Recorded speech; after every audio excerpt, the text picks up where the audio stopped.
You are now tuned to the not too technical but rather technological podcast called Human Rights Tech Talk, where I, your platform crossing gateway and HTML developing host, invite guests on a weekly basis to have an open discussion on and about technology in the context of human rights. Welcome to our first episode. My name is Jeroen and I'm your host, and I hope you're all doing well today. The topic of this week's Tech Talk is voice assistants, more specifically the role it entails, or they entail, for or against our dearly beloved human rights. At this point, who hasn't already heard about Amazon's Alexa, Apple's Siri, and Google's voice assistant? You might talk to Siri daily, or maybe you have an Alexa at home. However, we might need to be mindful of these technological advancements and the way they are taking over certain major aspects of our lives. That is our concern for today. Well, we openly discuss VAs, which is short for voice assistants, and reflect on what they can mean for humanity and our human rights. We will talk about the advantages, disadvantages, measures, and also children's rights. But I got a spooky story to tell you guys. I accidentally had a worrying experience this week. Now, I regularly use Siri to catch up with the weather or let it play music for me, etc.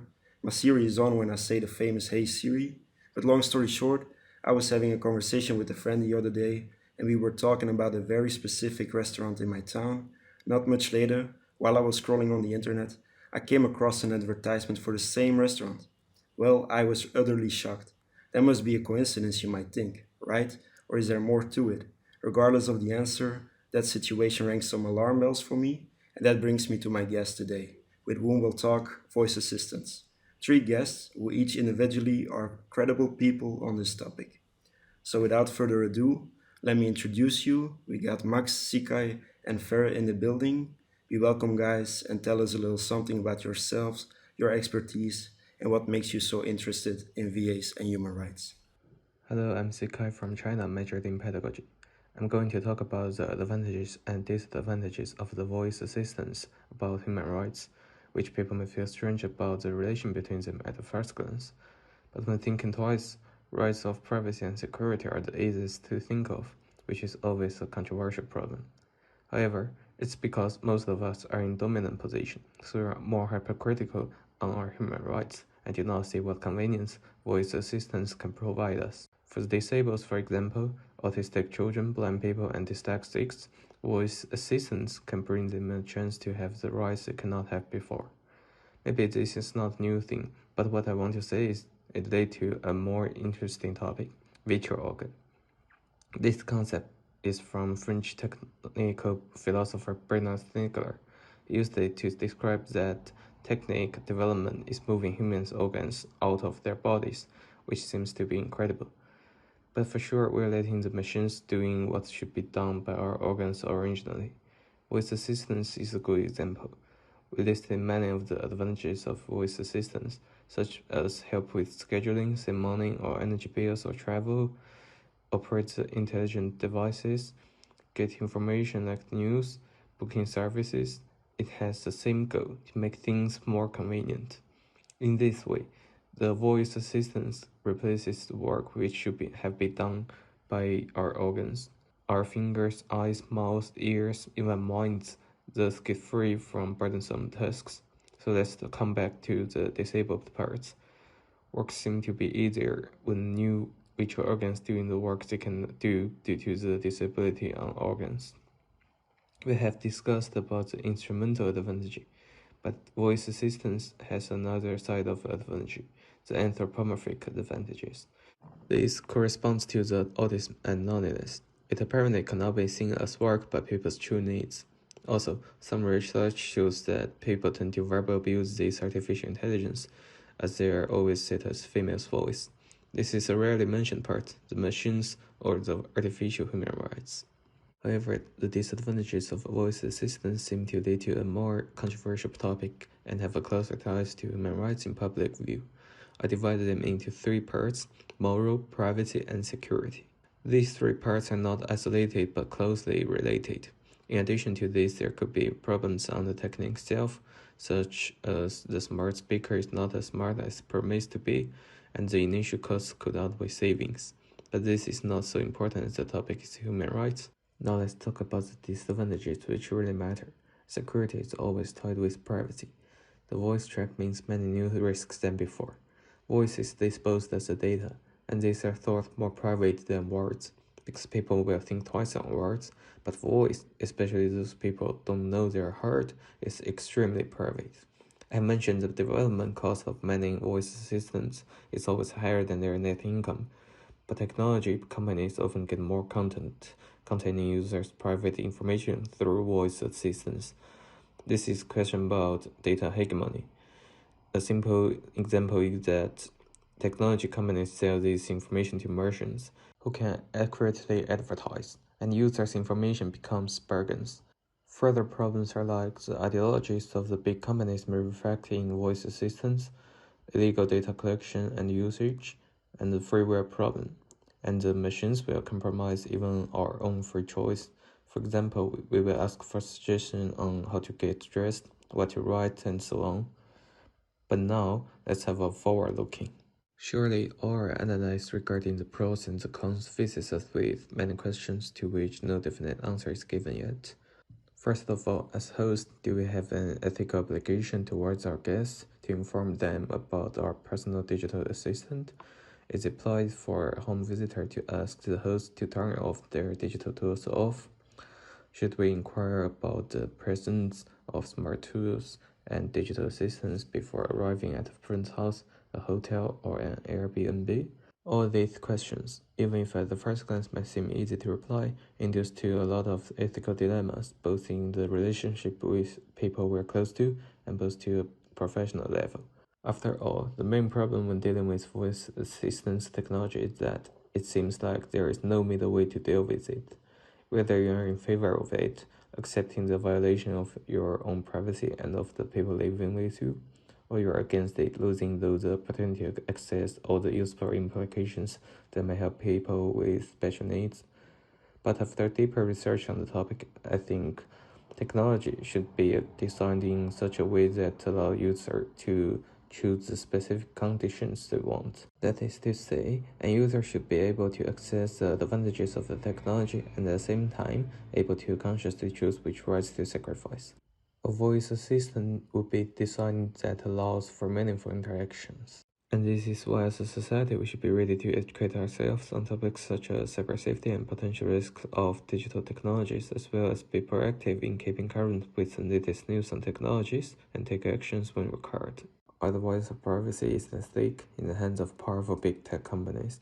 It's clear, finally, that our future on the use of these devices will intrinsically depend on the evolution of the legal regulations concerning them. Thank you, Sikai, for your enlightening information. I will now give the word to Max, who is going to talk about children's rights. Hi everybody, my name is Max Yankovsky. I'm a digital marketing expert and I have an academic background in world politics and world economy. So I would say I'm privileged to judge from both political aspects of human rights and digital as well. So today I'd like to discuss children's rights in relation to the virtual assistants. Well, in today's world, we find ourselves communicating and using more and more electronic devices to feel like parts of society. In the last few years, in relation to virtual assistants can be unavoidable due to the significant integration in people's lives. It is essential to determine whether these new forms of living and teaching effectively ensure the quality of education as deep and meaningful learning for the development of a better society. Well, we are in a knowledge society and a changing world inspired by virtuality, which gives origin to a virtual education with characteristics and methodologies that develop advantages and disadvantages, of course, with differences and individual results in the new world rearrangement. Well, you may wonder, what effect do voice assistants like Alexa have on children's rights? First off, it is crucial to outline the disadvantages of this virtual assistant in kids' lives. One of the worries that most parents claim is the rudeness that grows in children because of its use at home. This can be a problem because if they do not use a good tone when they talk to voice assistants, they will not have a problem receiving kind feedback from it anyway. Children tend to reproduce what they see, so normalizing and including the inappropriate language in their dialogues with people in an actual face-to-face dialogue would be the first step in their lives if they are used to it. Some experts are concerned about how the lack of this interaction impedes the development of vital social skills. For this reason, owning a personal assistant can be seen as having something that always obeys and never says no. Moreover, this situation can develop wrong behavioral patterns, which can in turn affect the rights of other children and adults. That promotes the growth of not taking no for an answer, and we all understand that this, in their daily lives, can potentially stimulate abusive behavior. Another point is the exposure patterns while having Alexa or any other voice assistant at home. The vulnerability of children to exposing data about their personal lives is something that they have to deal with or without being aware of being constantly heard. After all, they do not know the importance of not sharing sensitive information because they are just kids. But on the other hand, if they see the dispositive as a person, or if their parents threaten them about exposing data, they will fear speaking and expressing themselves in their own home because they know that the device is listening 24/7. From a marketing perspective, voice assistants are famous for advertising a oriented approach in search results and thus alluring children with ads from their very childhood. It can also show some adult advertising based on phrases said by children's parents around the voice assistant. Bad, isn't it? Looking at something from a contrasting perspective, one of the main arguments in its favor is that access to virtual assistants opens up the possibility of helping to secure the right to safety of a smart home functionality.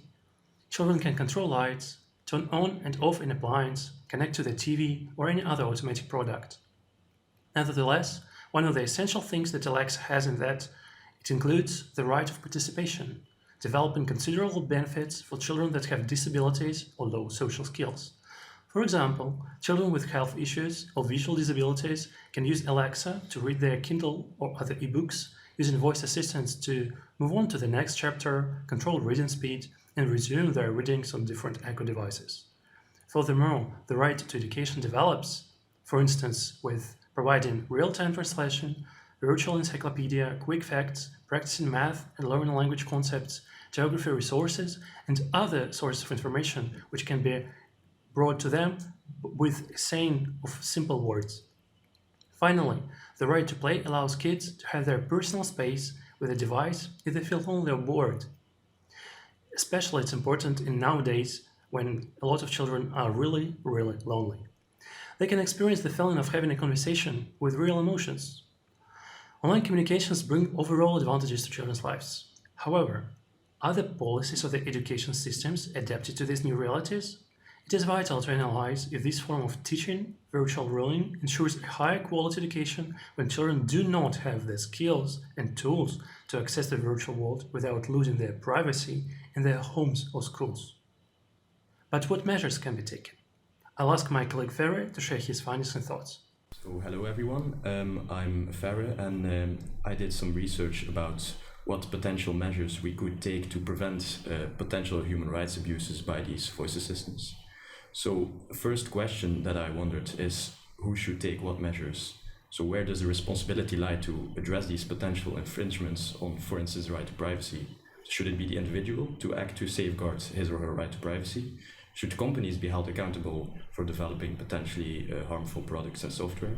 Or should it be national regulators to step in? Or lastly, is it the job of the international community to do so, given the fact that AI technologies and the internet is an inherently international product? So while top-down measures might seem like the most efficient way to protect privacy and data, there lies a fundamental risk in the governmental regulation of biometric data, such as voice data. The case in point in this case being China, for instance. So recently, Human Rights Watch published an article in which they studied how voice biometric data was being systematically collected by the Chinese government, which could lead to the tracking down and the silencing of critics in the country. So this potential abuse for biopolitical purposes is a real risk that we should be wary about when regulating, for instance, voice data. So on the other hand, top-down measures might also not be as effective as we would hope for. So it could, for instance, be more profitable for companies to not follow certain laws and just simply pay a fine if they are caught than to adhere to these strict privacy and data regulation laws. So should it then be left to the goodwill of private corporations to adhere to their own privacy policies? Well, it's not as easy. As recently shown in a paper by Song et al., these policies and these privacy regulations by the companies themselves are often very ineffective and even contradictory.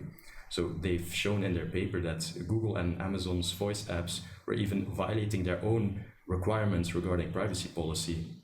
So now I've talked about the difficulties and the struggles with putting in place the right regulations. So what promising measures are already in place? So in this case, the European Union really stands out, as it has recently stepped up its game regarding data and privacy protection. So since 2018, the General Data Protection Regulation, or GDPR, came into effect in the European Union, which actually severely limited private companies' access to and use of European citizens' private data. And furthermore, in 2021, the European Data Protection Board published its guidelines on virtual voice assistants specifically, which offers ways to combat the human rights abuses that could lead out of the use of this data. So given the critiques and the problems I've outlined above, what other measures could be taken to prevent these abuses? So firstly, on the institutional level, there should be international institutions which should monitor the government and companies' behaviors to see whether or not they are violating these human rights. So be it the right to privacy or otherwise. So in this regard, the Office of the United Nations High Commissioner for Human Rights has already published a resolution on the right to privacy in the digital age in 2021, which also talked about human rights, talked about virtual voice assistants. So then on the technology level, there could also be hardware or software devices in place to prevent the abuse of this data. So for instance, hardware devices could have some kind of chip built in to protect, for instance, minors, or to make sure that data stays stored locally and doesn't get used freely by international companies. So on the other hand, on the input level, there can also be forms of encryption that should make sure that the data stays private and can't be read by everyone, including people working at these companies. So you have the TLS or SSL encryption, which encrypts the data and protects it from abuse. And then you have also learning algorithms that can be used to make sure that these are stored locally and don't get stored in a central server, which is very vulnerable for instance, hacking or cyber attacks. So then secondly, on the company level, there are also some measures that could be taken. So firstly, age-based measures or restrictions could make sure that children's data doesn't get leaked or children's data is protected.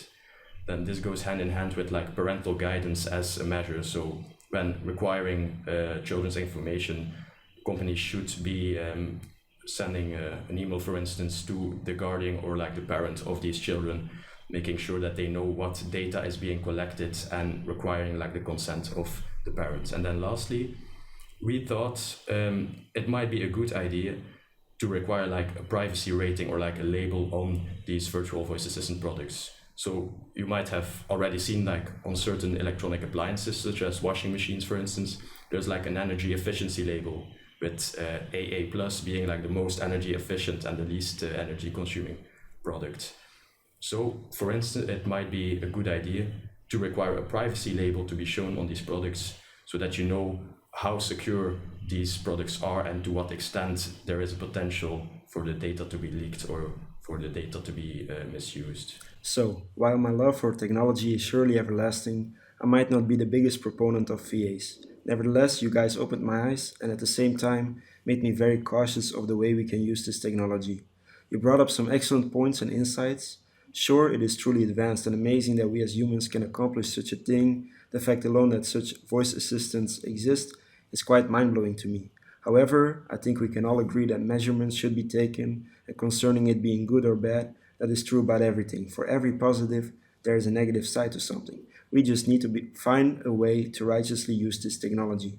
I think the main takeaway is to be mindful, both as a customer and as a producer. Thank you for joining me today. I got a lot of food for thought from my guests. Please leave your questions in the comments. I thank you for listening. This was Jeroen for the Human Rights Tech Talk. I thank my guests. I thank you for tuning in, and I look forward to hosting you on the next one where we will discuss your concerns.